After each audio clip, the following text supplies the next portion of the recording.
কি গো, বসে বসে কি ভাবছো? তখন থেকে দেখছি এক মনে বসে কি যেন ভাবছো। কিছু কি হয়েছে আমাকে বলো। একটা কথা ভাবছি বুঝি। কি ভাবছো? তখন থেকে তো সেটাই বলছি। আমায় বলো কি ভাবছো। শুধু বললে হবে যে ভাবছি, বলতে তো হবে কি ভাবছো। আরে একটু দাঁড়াও, তুমিও না বড্ড কথা বলো, আমাকে তো বলার সুযোগই দিচ্ছ না। আচ্ছা বাবা, বলো তাহলে। আমি ভাবছি যে বড় মেয়েটাকে তো বিয়ে দিতে হয়, আর ছোটটাও তো বড় হয়ে গেছে, ওকেও তো বিয়ে দিতে হয়। তা বড়টার বিয়ে না দিয়ে তো ছোটটার বিয়ে দেওয়া যায় না? সে তো ঠিকই। কেন, তুমি ভালো পাত্র পেয়েছো নাকি? আমাদের টাপুটুপুরকে তো দেখতে অনেক সুন্দর। ওদের সম্বন্ধ হয়তো বড় ঘরে থেকে আসবে। হ্যাঁ, আমাকে তো বলছিল পাশের গ্রামে চৌধুরী বাবু ছেলের কথা, আমাদের ঠাকুরের কথা। আমি তখন কিছু বলিনি, আমি বললাম কি বাড়ি যাই ভেবে বলছি। তা কি করি বলো তো, তুমি কি বলছো? বলা বলির কি আছে? ওরা তো অনেক বড় লোক, ওরা নিজে যেচে বলেছে আমাদের টাপুরের কথা। আমাদের তো সৌভাগ্য, আমাদের টাপুরকে কেউ নিতে চেয়েছে। তুমি আজই যাবে ওদের বাড়িতে, বলবে আমরা রাজি। কিন্তু টাপুরকে তো কিছু জানানো হলো না, ও এখন বিয়ে করতে রাজি কিনা সেটা তো জানতে হবে। তুমি যাও টাপুরকে ডেকে আনো, ওর কাছে জিজ্ঞাসা করি ও এখন বিয়ে করবে কিনা। তুমি চুপ করো। এত ভালো ঘরে থেকে সম্বন্ধ এসেছে, ও রাজি না থাকলে ওকে বিয়ে করতে হবে। আর বিয়েতে রাজি হবে না কেন? মেয়ে বড় হবে, বিয়ে দিতে হবে, এটাই তো স্বাভাবিক। এতে রাজি হওয়া না হওয়ার কি আছে? আর আমরা যেটা করবো সেটাই হবে। না না, তাও একবার জানার দরকার আছে, সবারই একটা মতামত থাকে। আমরা জানি টাপুর অমত করবে না, তাও জিজ্ঞাসা করা তো দরকার, বলো। আচ্ছা, আমি ওকে জিজ্ঞাসা করবো। তুমি একটা কাজ করো, তুমি আজ বিকালে যাবে ওদের বাড়িতে, গিয়ে বলে ওরা যদি আমাদের বাড়ি মেয়েকে দেখতে চায়, ওরা এসে মেয়েকে যেন দেখে যায়। আর যদি বলে মেয়েকে দেখবে না, একবারে পাকা কথা দিয়ে আসবে। এমন ভালো পাত্র আর হাতছাড়া করা যাবে না। আমি যা বললাম সেই মতনই কাজ করবে। আচ্ছা ঠিক আছে, আমি আজই বিকালে যাবো, তুমি এখন যাও টাপুর সঙ্গে কথা বলো। হ্যাঁ, যাচ্ছি। চাপুর, চাপুর, কোথায় গেলি রে? কি রে, এখানে বসে আছিস কেন? আমি তোকে সারা ঘর খুঁজে বেড়াচ্ছি। তোর বোনকে জিজ্ঞাসা করলাম, সেও তোর কথা বলতে পারলো না। কি এমন হয়েছে যে গাছের নিচে বসে আছিস? আমার তোর সঙ্গে কিছু কথা ছিল। এমনি বসে আছি, এখানে বসে দেখতে ভালো লাগছে তাই বসে আছি। আর আমি কি করে জানবো তুমি আমাকে খুঁজে বেড়াচ্ছ? তুমি তো আমাকে কোনোদিন এভাবে খোঁজোনি। তা কি দরকার পড়ে গেছে যে আমাকে সারা বাড়ি খুঁজে বেড়াচ্ছ? হ্যাঁ, দরকার তো পড়েছে। তোর বাবা তোর জন্য ভালো একটা সম্বন্ধ এনেছে। পাশের গ্রামের চৌধুরী বাবুর ছেলের সঙ্গে তোর বিয়ের কথা বলেছে। তোকে এক দেখাতে ওরা পছন্দ করে ফেলেছে। তো কি হয়েছে? মা পছন্দ হলেই কি বিয়ে করতে হবে? কত মানুষের তো কত কিছু পছন্দ হয়। সবাই কি সবকিছু পায়? সবাই যদি সবার পছন্দের জিনিস পেতো, তাহলে কারোর কোনো দুঃখ থাকতো না। তুই চুপ কর, অনেক জ্ঞানের কথা বলেছিস। তার মানে তুই বলতে চাইছিস তুই বিয়ে করবি না? তোর বলাতে কোনো আসে যায় না আমার। আমরা যেটা ঠিক করবো তোর সেটাই করতে হবে। তখন বলেছি ওই ছেলের সঙ্গে তোর বিয়ে করতে হবে, তাই করতে হবে। আমি ওই ছেলেকে বিয়ে করতে পারবো না। আমি একটা ছেলেকে ভালোবাসি, আর বিয়ে করলে ওকেই করবো। কে সেই ছেলের নাম কি? কোথায় থাকে? কি করে? সবটা বল আমায়। আমাদের পাশের পাড়ায় থাকে, বিমল কাকার ছেলে মন্টু। আমি ওকে খুব ভালোবাসি মা। ও অনেক ভালো ছেলে। ও এখন কিছু করে না, কিন্তু তাড়াতাড়ি একটা কাজ খুঁজে নেবে। ও, ওই ভিখারি বাড়ির ছেলের প্রেমে পড়েছিস তুই? ভালোবাসার জন্য আর মানুষ খুঁজে পেলি না, শেষমেশ ভিখারি বাড়ির ছেলের প্রেমে পড়লি। আমরা বেঁচে থাকতে কোনো দিনও তোকে ওই ছেলের সাথে বিয়ে দেবো না। আমরা কোথায় আর ওরা কোথায়? আজ বিকালে চৌধুরী বাবুর সঙ্গে পাকা কথা দিয়ে আসবে। তুই চৌধুরী বাবুর ছেলের সঙ্গে বিয়ে করার জন্য রেডি থাকিস। মা, আমার কথাটা একবার বোঝার চেষ্টা করো। আমি কি বলতে চাইছি তুমি একবার মন দিয়ে শোনো। আমি তোর কোনো কথা শুনবো না। আমি যা বলছি তোকে তাই করতে হবে, এই আমার শেষ কথা। কি এমন কথা বলবে? কাজকর্ম ফেলে থুই আসতে হলো, এমন ভাবে খবর পাঠিয়েছো যেন কি যেন হয়ে গেছে। তা কি হয়েছে বলো। আর কি করো না, আমি কত চিন্তায় আছি তুমি জানো? তোমার আর কি, তোমার তো কোনো চিন্তা নেই, সব চিন্তা তো আমার। তোমাকে ভালোবাসি যে, সেই জন্য তো আমার সব চিন্তা করতে হয়। যদি তুমি ভালোবাসতে তাহলে তোমারও চিন্তা হতো। আরে তখন থেকে কি বকে যাচ্ছ? কি হয়েছে খোলাখুলি বলো। তখন থেকে কি আজে বাজে বলে যাচ্ছে? কি হয়েছে আমাকে যদি না বলো আমি কি করে বুঝবো? আর আমি তোমাকে কেন ভালোবাসবো না? তুমি ভালো করে জানো আমি তোমাকে কতটা ভালোবাসি। এবার মাথা ঠান্ডা করে বলো কি হয়েছে। আমার বিয়ে ঠিক করেছে পাশের গ্রামে চৌধুরী বাবুর ছেলের সঙ্গে। বাবা আজ পাকা কথা দিতে গিয়েছে ওদের বাড়িতে। এখন বলো কি করবে? তুমি আমার কথা বাড়িতে বলো যে তুমি আমাকে অনেক ভালোবাসো আর আমিও তোমাকে অনেক ভালোবাসি। আমরা দুজন দুজনকে ছাড়া থাকতে পারবো না। আমাদের সব কথা খুলে বলো তোমাদের বাড়িতে।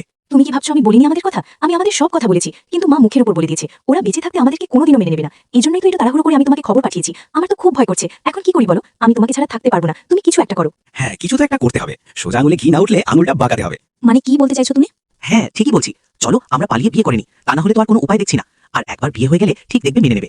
কাল সকালে সবাই ওঠার আগে তুমি বাড়ি থেকে বেরিয়ে বটগাছের নিচে চলে আসবে। আমি তোমার জন্য বটগাছের নিচে দাঁড়িয়ে অপেক্ষা করবো।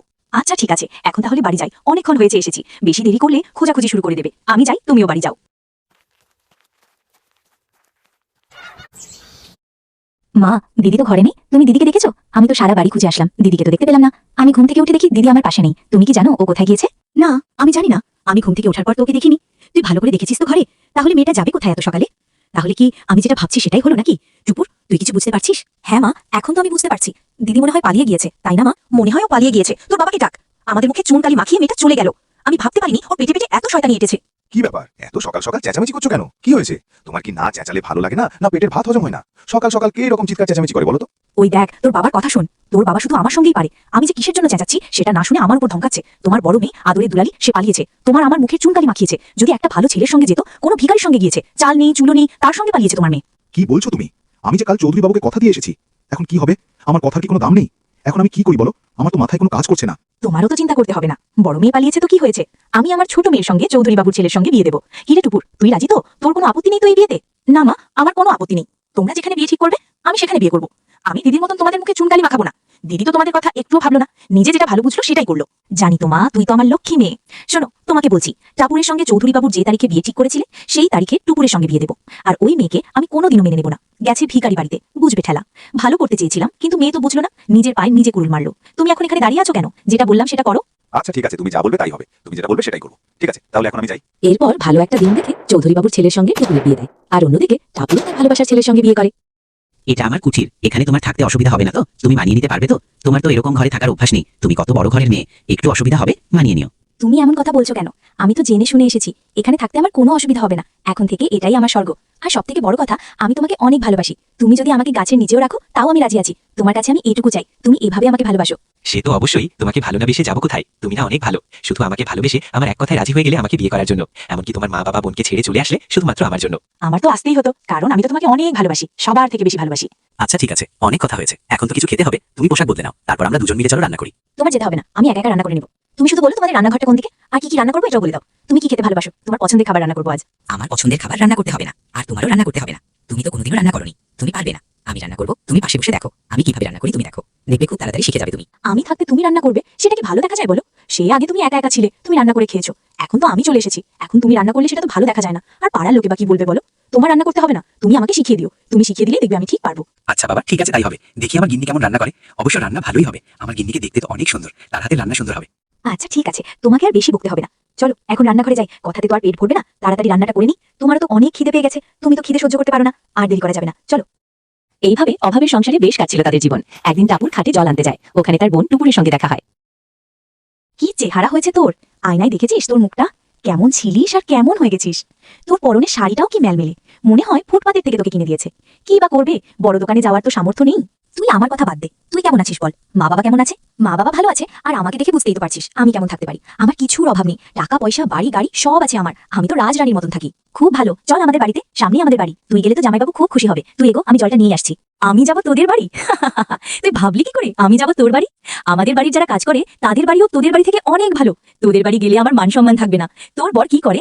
মনে হয় ওই দিন মজুরি করে। তুই একটা কাজ কর, তুই তোর বরকে আমাদের বাড়ি পাঠিয়ে দিস, আমাদের গাড়ি পরিষ্কার করে দেবে, মোটা টাকা বেতন দেবো।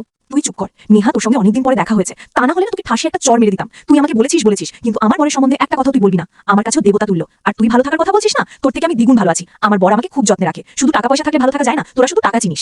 তোর ভালোর জন্যই বলেছি, দিন মজুরি করে সেখানে তো বেশি টাকা পায় না, তা দিয়ে তোদের সংসারও তো চলে না। আমাদের বাড়ি কাজ করলে বেশি টাকা পাবে, সেটা দিয়ে তোরা ভালো থাকতে পারবি, সেই জন্যই তো বলেছি। আমরা কিসে ভালো থাকবো না থাকবো সেটা তোকে ভাবতে হবে না। তুই এখন এখান থেকে যা, নয় সামনে থেকে সর, আমাকে যেতে দে।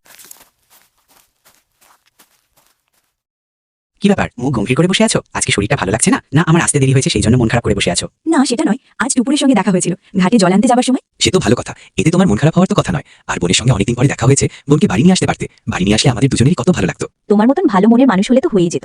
তুমি তো জানো ও কেমন। আমার সঙ্গে দেখা হয়েছে, আমি ভালো করে কথা বলেছি, কিন্তু ও আমার সঙ্গে অনেক খারাপ ব্যবহার করেছে। তাতে কিছু মনে করিনি। তোমার নামে যখন অনেক খারাপ কথা বলেছে, তখন আমি ওকে ছেড়ে কথা বলিনি। কেন খারাপভাবে কথা বলতে গেলে? ও ছেলে মানুষ, বুঝতে পারিনি। আমি ওর কথা কিছু মনে করিনি, আর তুমি ওর কথা কিছু মনে করো না। এসব কথা বাদ দাও। মা বাবা কেমন আছে জিজ্ঞাসা করেছিলে? হ্যাঁ করেছিলাম। মা বাবা ভালো আছে। জানো তো, মা বাবাকে একটু দেখতে ইচ্ছে করে, কতদিন হলো মা বাবাকে সামনে থেকে দেখি না। যাও না, তুমি একা একা গিয়ে একবার দেখে আসো, অনেকদিন পরে যাচ্ছ, দেখবে ওনাদের ভালো লাগবে। তোমাকে ছাড়া আমি যাব না ওই বাড়িতে। যেদিন তোমাকে মেনে নেবে সেদিনই আমি যাব, তার আগে আমি কোনো দিনও যাব না। আমার কাছে তুমি আগে। যেদিন মা বাবা তোমাকে ভালোবাসবে, সম্মান করবে, সেদিন আমি যাব ওই বাড়িতে। সেদিন কোনোদিনই আসবে না, তোমাদের মতন এত বড় লোক আমি হতে পারবো না। কেন পারবে না? চেষ্টা করলেই পারবে। দেখবে ঠিক একদিন আমরা অনেক বড় লোক হবো, আমাদেরও একদিন টাকা পয়সা হবে, বাড়ি গাড়ি হবে, আমাদেরও কিছুর অভাব থাকবে না, আমরা মাথা উঁচু করে বাঁচতে পারবো। জানি না আদৌ কি সেদিন আসবে। দেশের যা পরিস্থিতি, চাকরি বাকরি তো হবে না, আর পড়ে রইল ভালো ব্যবসা, সে করতে গেলেও তো প্রচুর টাকার দরকার। কি করে হবে বলো? জানি না গো, কিন্তু আমার মনে হয় আমরা একদিন অনেক বড় লোক হবো, হয়তো আমাদের সঙ্গে মিরাকেল হবে। আচ্ছা ঠিক আছে, তোমার ওই মিরাকেলের আশায় বসে থাকলাম। চলো এখন আমাকে খেতে দাও, খিদে পেয়ে গেছে। হ্যাঁ চলো, আমার অনেক আগেই রান্না হয়ে গেছে, চলো দুজনে খেয়ে নি। এভাবে বেশ কিছুদিন কেটে যায়। একদিন মন্টু কাজ থেকে বাড়ি ফিরছিল, তখন রাস্তার ধারে এক লটারির দোকান দেখতে পেল,